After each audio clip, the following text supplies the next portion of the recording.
Anshu. Thank you so much, ma'am. So, the topic of the presentation is management of moderate anemia among pregnant women of the lower socioeconomic group. Now, if we talk about the incidence of anemia, it is the most widely prevalent nutritional deficiency all over the world, with more than almost 2 billion people being affected by it. And as expected, a very high prevalence is being observed in the developing countries.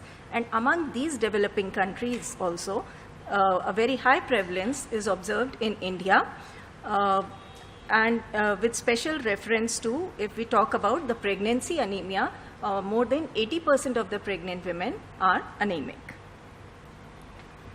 Now, this is a slide showing that causes and consequences of maternal anemia. The same causes, that is poor preconceptional nutritional status, chronic blood loss due to infections, poor bioavailability of iron in the phytate-rich Indian diet, that is, and maternal low dietary intake, that is poor iron intake and folate intake. All these things contribute to the anemia overall, and this is being carried on to throughout pregnancy and the lactating women too. So when we see about anemia in pregnancy, the consequences are low maternal iron folate stores, low immunity, maternal increment in maternal morbidity and mortality, then low fetal iron stores, and all this leads to low birth weight deliveries. So the overall impact of anemia in pregnancy, these are all the consequences. And when we move over to lactation, which is if anemia is being carried on during this period, then again there is low iron stores in breast milk, which leads to anemia during infancy, and this again leads to increase in perinatal mortality. Some of the major studies which were carried out in early 70s, they indicated that iron folic acid administration, even if we administer iron folic acid during pregnancy, though it did not improve the hemoglobin levels of the pregnant women, but surely it prevented the fall of hemoglobin levels. And certain other studies which were carried out at NIN, they also indicated that iron and folic acid administration, they resulted in improvement in birth weight of the babies. Based on these studies, large-scale studies, India was the first developing country to start with the anemia control program, that is NNAPP program, which was started in 1973. At this point of time, all the primary health services were still nascent. They had just begun, and therefore the ANC coverage was quite low, and there were no provisions for screening the pregnant women for anemia, though this provision was there in the hospital settings. Therefore, an attempt was made to identify all the pregnant women, to identify them, bring them for ANC services, and give them at least 100 tablets of IFA, which contains 60 milligrams of elemental iron and 500 micrograms of folic acid to prevent fall in HB. Now, this program continued for about 15 years, and again, with repeated finding out the repeated prevalence of anemia, we found that anemia has not declined. Percent prevalence has not declined, and it's still more than 80%. So there was an ICMR evaluation which was carried out in late 80s to find out what were the various reasons why this program did not bring out the expected results. So the first one is that less than 25% of these pregnant women got iron folic acid tablets, could be due to procurement or distribution problems. Then of these 25%, less than 10% took more than 90 tablets. So intake was also very less.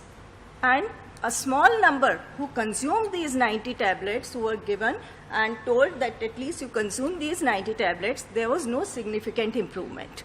Then the studies which were carried out in Delhi and in Vellore, they showed that if we increase this elemental iron dosage from 60 milligrams to maybe 120, double it, triple it, or maybe give it 4 times, then also the elemental iron did not correct the anemia among pregnant women.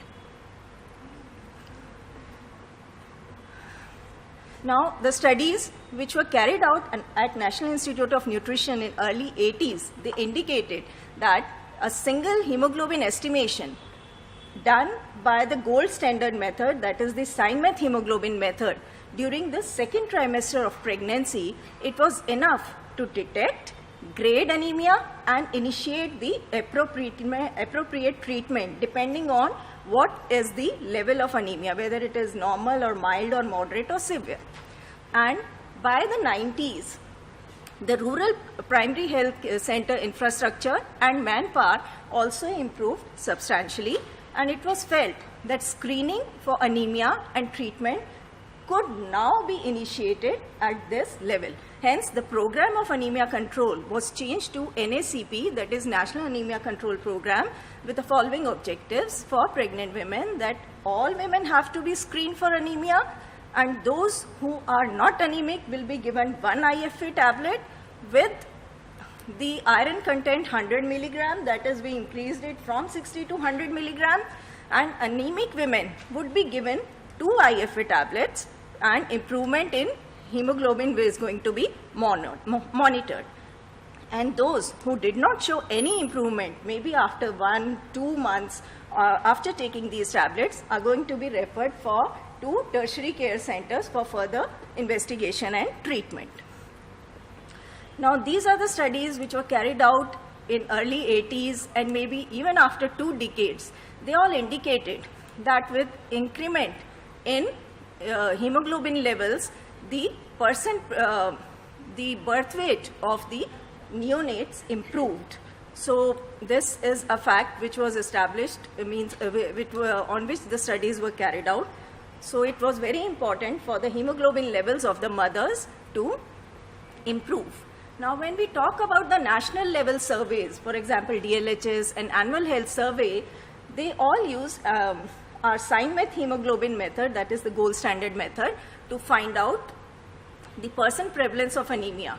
And we could see the DLHS-2, which was carried out in 2002, and DLHS-4 and AHS, which were carried out in 13-14. So after a gap of almost 12 years, we see that the percent prevalence of anemia has declined. Number of pregnant women coming in the normal category has increased, and the percentage of moderate anemia has also declined over these 12 years. Now, coming to this moderate anemia, what are the implications? It is associated with, again, lower immunity, increased risk of maternal infections, low birth weight babies, and higher perinatal loss. The studies which were carried out earlier, maybe 5 decades or 6 decades ago, they had shown that oral therapy was totally ineffective in improving the hemoglobin levels of the pregnant women with moderate anemia. Even if the treatment started in the second trimester, that is the earliest when we can give the IFA supplementation. At the same time, there were studies carried out at NIN and Chennai, which showed that intramuscular iron therapy improved the maternal hemoglobin and thus the birth weight of the neonates. But in those studies, earlier studies which were carried out, they used iron dextran as the form of iron to be given to moderately anemic pregnant women. But this iron dextran had certain side effects. For example, the women had fever, arthralgia, myalgia, and because these symptoms had set in at a very early stage, there was a high dropout rate for pregnant women with moderate anemia. They did not complete the entire dosage. But in recent years, another complex, iron sorbitol citric acid complex, has also come into the market. It has less side effects and it has better continuation rates. And because of this, we had done a pilot test study also, and in that we saw that the pregnant women with moderate anemia were able to take these injections, and earlier we had given them 6 injections giving 900 milligrams of elemental iron as iron sorbitol citric acid complex, and the mean rise in hemoglobin level was about 2 gram per deciliter. So yes, it's a good thing that yes, with these 6 injections there was an improvement in hemoglobin levels, but this average 2 grams per DL did not ensure that all the moderately anemic women would become non-anemic. So this could be due to maybe 2 factors, that there could be inadequate dosage of iron, as almost 1/3 of this complex is excreted, and another thing is could be that there could be associated folate or B12 deficiencies which limit the hemoglobin synthesis. Now, the national level surveys have indicated that there are factors which are responsible for low birth weight deliveries, for example, maternal nutritional status. It has improved over the years. ANC facilities, the provision for ANC facilities and access to ANC facilities has improved. The age of marriage has gone up. The parity has gone down. So all these put together, they have led to some reduction in pregnancy anemia, as we had seen earlier in the figure.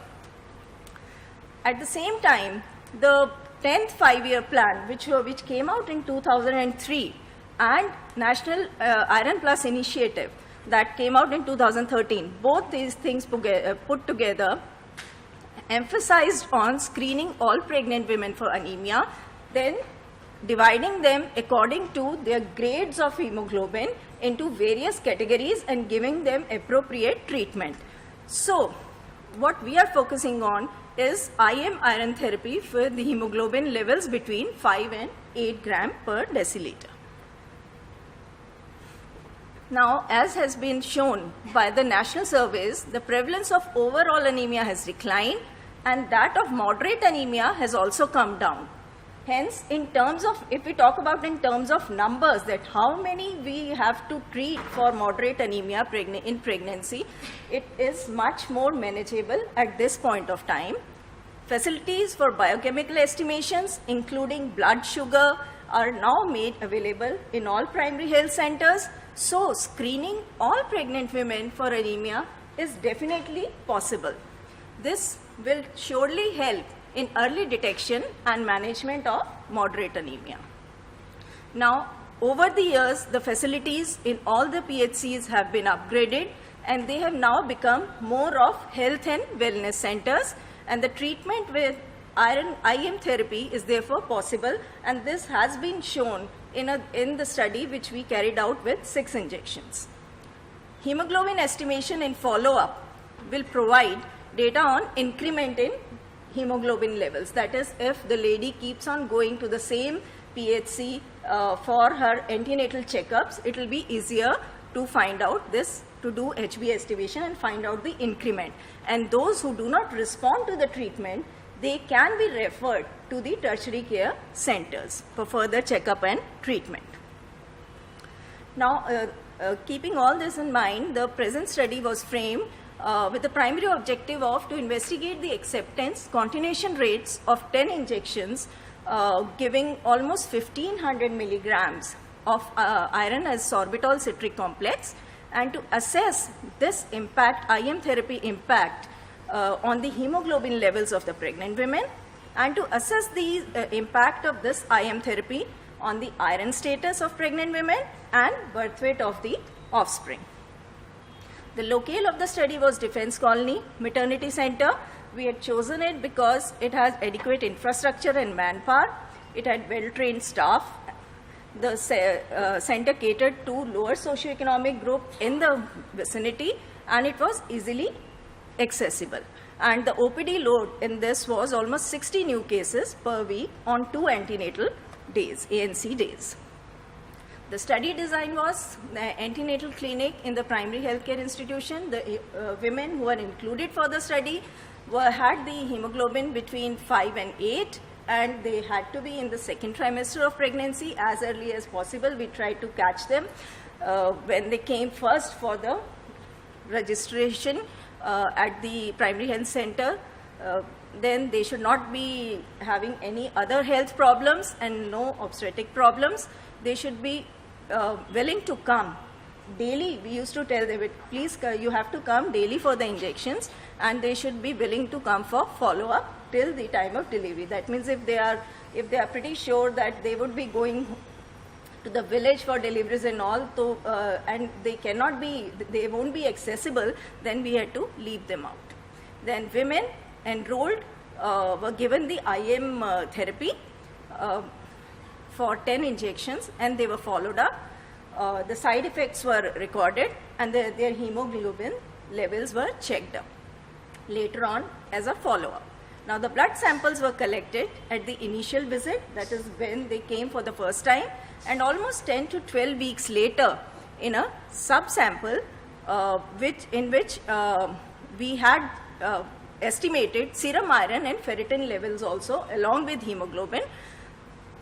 And these samples were sent to National Institute of Nutrition for analysis. Then monthly follow-up was carried out till delivery, and information on course and outcome of pregnancy and birth weight were collected. Now this second study, because it involved 10 injections and a very high dose, that is 1500 milligrams of iron, this we had sought approval from our ethical committee of NFI. And in the present study, yes, we used this gold standard method, Sine-Meth hemoglobin method was used. Now coming to the results, socio-demographic profile, more than half of these families were nuclear with less than 3 numbers in people in a family.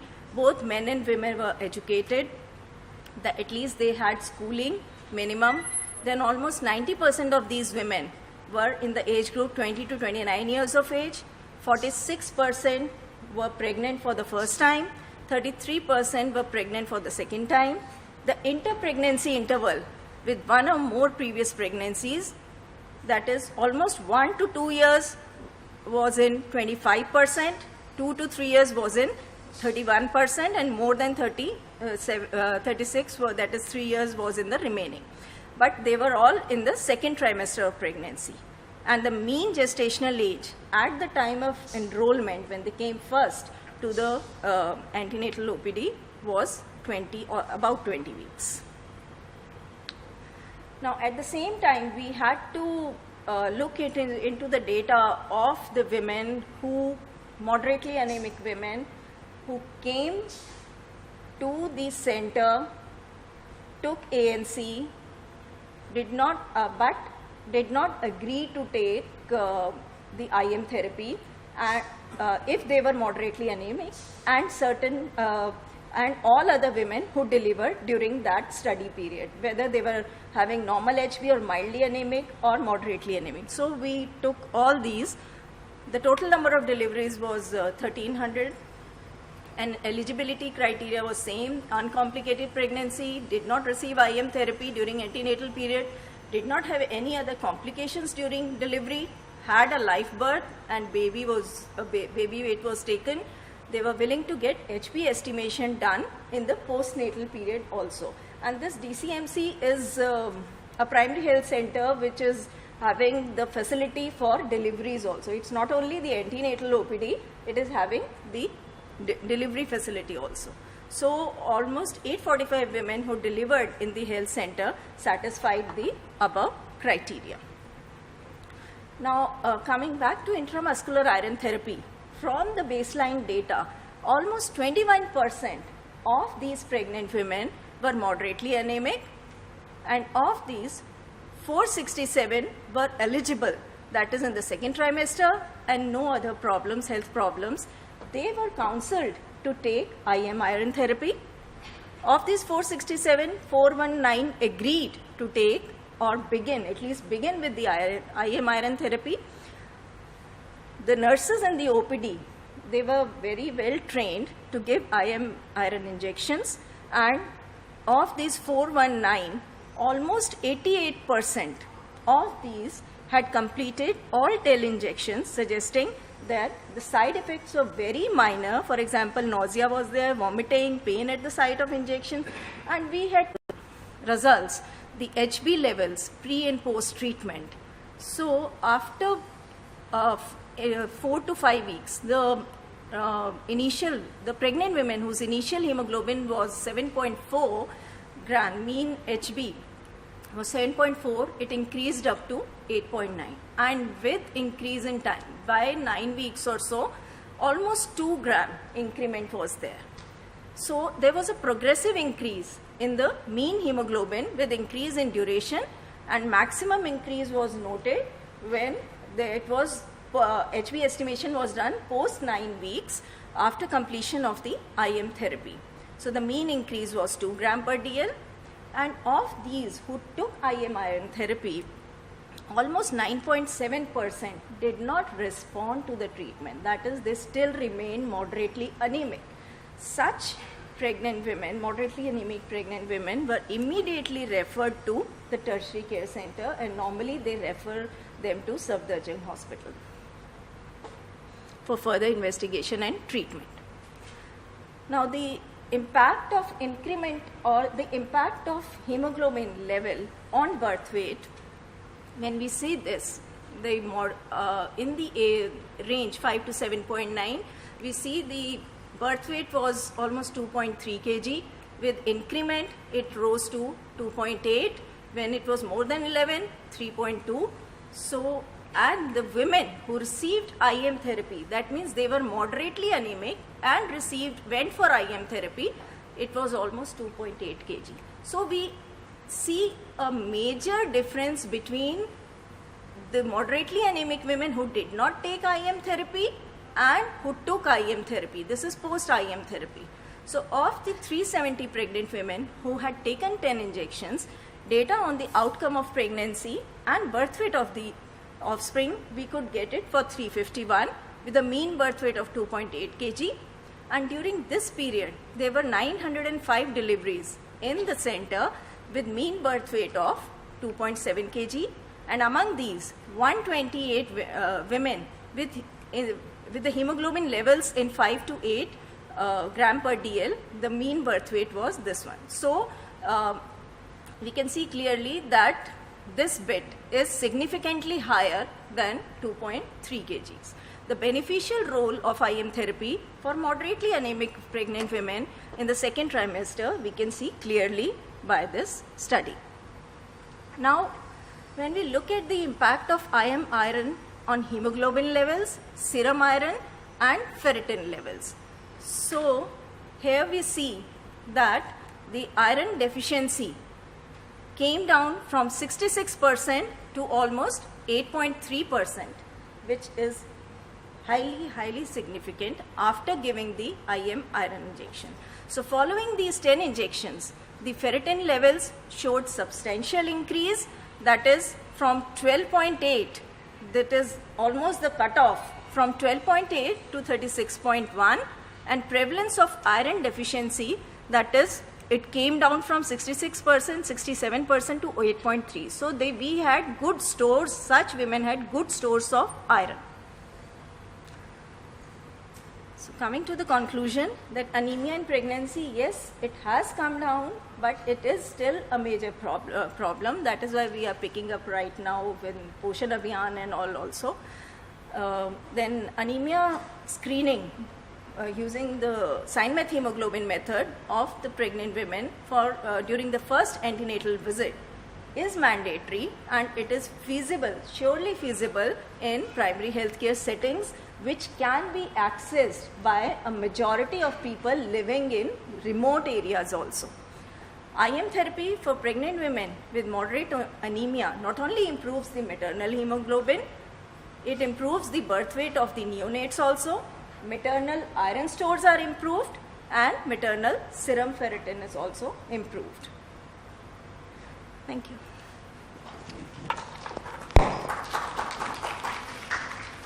Thank you, Anshu, for your excellent presentation. The session is now open for questions. Before we proceed, I would just like to add one small comment. Anshu said the mean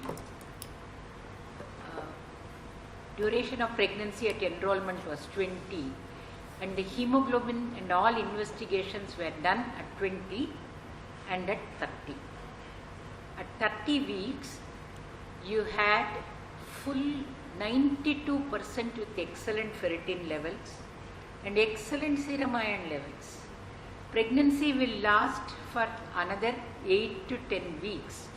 We did not really aim to do 38 weeks hemoglobin.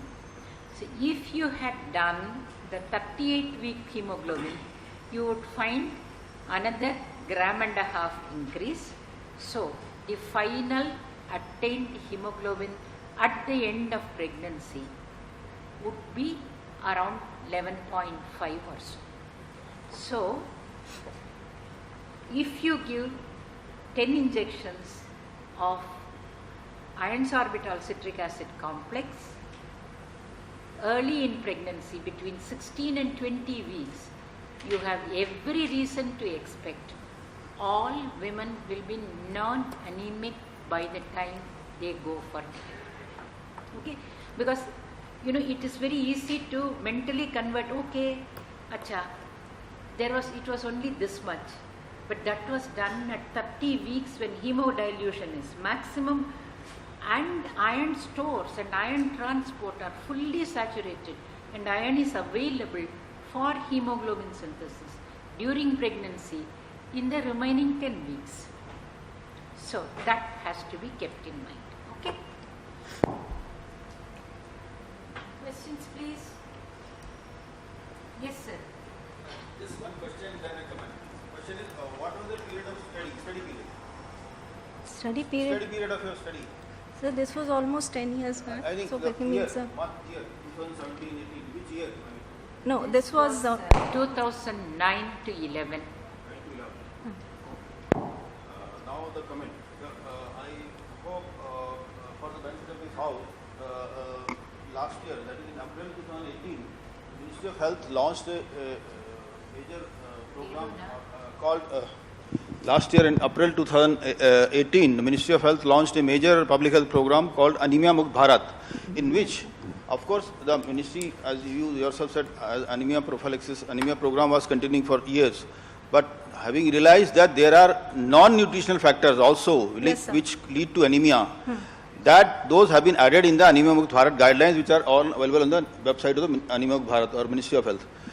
These new non-nutrition factors are, number one, malaria. There is high prevalence of malaria, especially in northeast states. Suppose a pregnant lady in, say, in Manipur, if she is having malaria in high endemic state, whatever amount of iron you or treat anemia will not have effect unless the malaria is taken care. So that this is first non-nutritional factor. Second is hemoglobinopathy.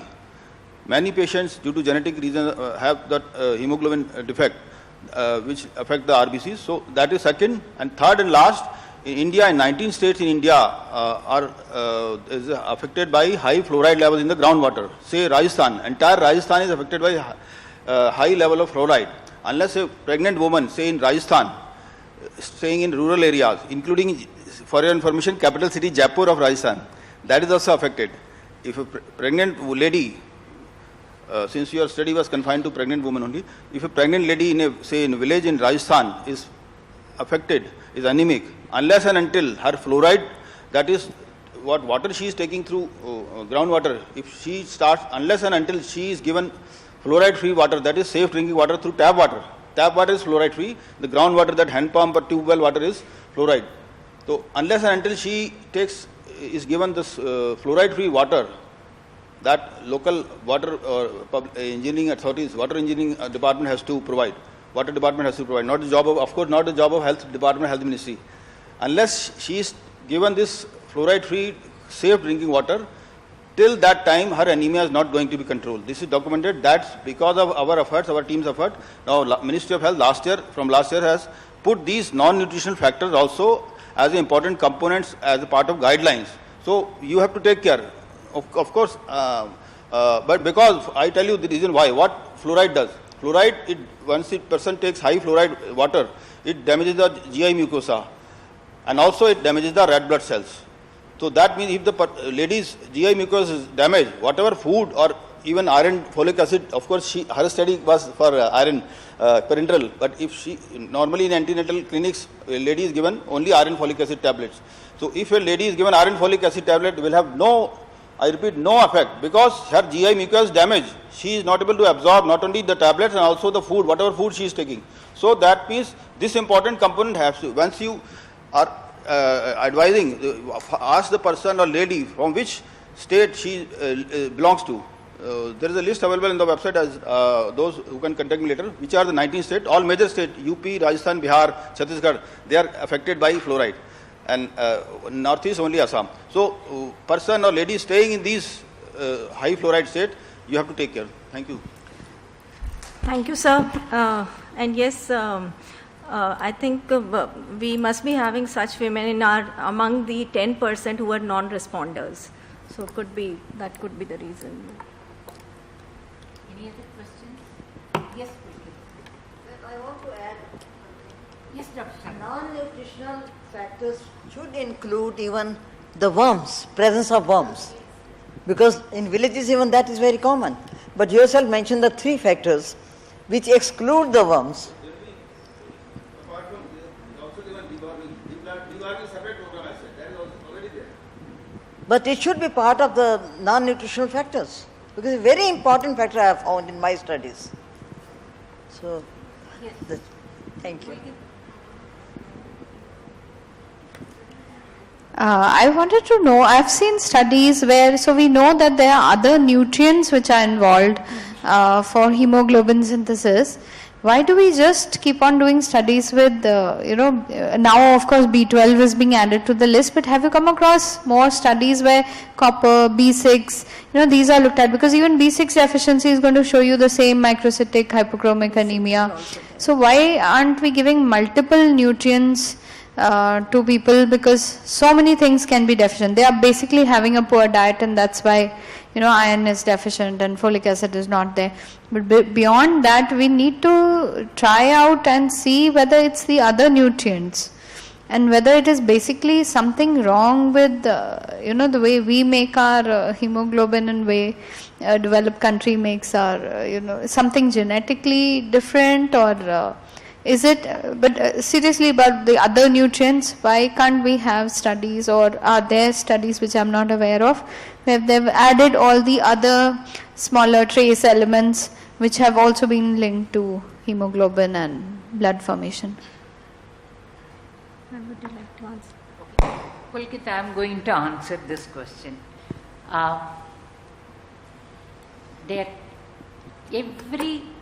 Two things, I am going to partly answer Dr. Saxena's and partly answer your. It's a very, very important thing that we should consider. In life, nothing is static. Change is a factor in life, and that is why we should always constantly keep on studying what are the changes. The entire national program of iron prophylaxis, folic acid prophylaxis, came from studies in Vellore, Delhi and NIN, which showed that number 1 deficiency is iron, 75 to 80%. Number 2 deficiency in these 3 studies was 50 to 75% folic acid. B12 deficiency at that time was shown to be, assays were at that time dicey.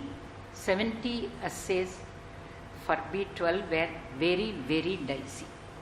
Standard deviation was twice that of mean. Okay. So, but it showed that the deficiency was between 10% in and around in all the 3 regions. So, a supplementation of iron and folic acid studies were undertaken in Vellore, Delhi and NIN. All three of them showed iron folic acid, there is a good response.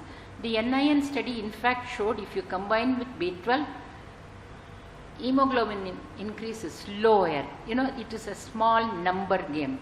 In those days, clinical trials were 100 pregnant women. So it was non-significant, and that was that. So since major deficiencies were iron and folic acid supplementation was begun. Since then, over years, we have been estimating iron deficiency, folic acid deficiency, B12 deficiency, and you will see in the next presentation what is the current status in Delhi. But over years, globally and in India, iron deficiency stands number 1. But not all anemia is due to iron deficiency. At most it is 70 to 80%. The remaining 20% is between 3 factors: other nutrient deficiencies, genetic problems, and infections like malaria, hookworm, which are regional or whatever. Even genetic pockets are there where it is far more common. So you have to take into account regional and national factors. Okay, so that finishes that bit. And every program says state-specific program should be drawn. In the Northeast, malaria should be addressed. In tribal areas, please think of genetic disorders, sickle cell, thalassemia, etc. So it's inherent and written in every guideline. The tragedy is usually nobody reads every word in the program and would go by broad things. Average kar do, sab kuch ho jayegi. So that's it. As far as current status is concerned, when we are getting into severe and moderate anemia, severe anemia is now a non-existent thing. Not because we went and gave blood transfusion to every pregnant woman, but socioeconomic as well as living conditions have improved. People do seek antenatal care, people do take iron and folic acid, and therefore severe is gone. Exactly like kwashiorkor is gone. Moderate is coming down, remarkably coming down, and this generally gets masked because we tend to use any test for hemoglobin. सब कुछ चलेगा, सालिस भी करेंगे, copper sulphate करके करेंगे, हीमोक्यू बहुत बढ़िया है, लेकिन एक के बीच में थोड़ा क्वालिटी कंट्रोल 0 है. If you use Sinemet, there is a clear-cut difference in anemia. So there is no problem. Here again now studies mainly from Pune, from NIN, from Delhi, and Dr. Kurpat's group in Bangalore show that iron deficiency is dominant, 60+%. Folate deficiency in many areas has come down, and that includes Delhi, 5%, 7%, Pune 10%. Dr. Kurpat's, it's below 10%. B12 deficiency, Delhi we report 40%, Pune reports 80%, Bangalore reports 80%. So, you know, it looked, but you know, these are selected groups, 100, 150 women attending antenatal clinics, cannot be generalized. The comprehensive nutrition survey is one thing we look forward to see what all is happening in different states, and that data will increasingly get used to make regional modifications. Okay? If we tackled all these 3, then we can start looking at X, Y, Z. The global experience on multiple micronutrient supplementation is that it has no effect. It increases the cost anywhere between 5 and 15-fold. It has no impact on hemoglobin. It has no impact on birth weight. These are Cochrane reviews coming from large-scale, well-designed, randomized control studies across the world.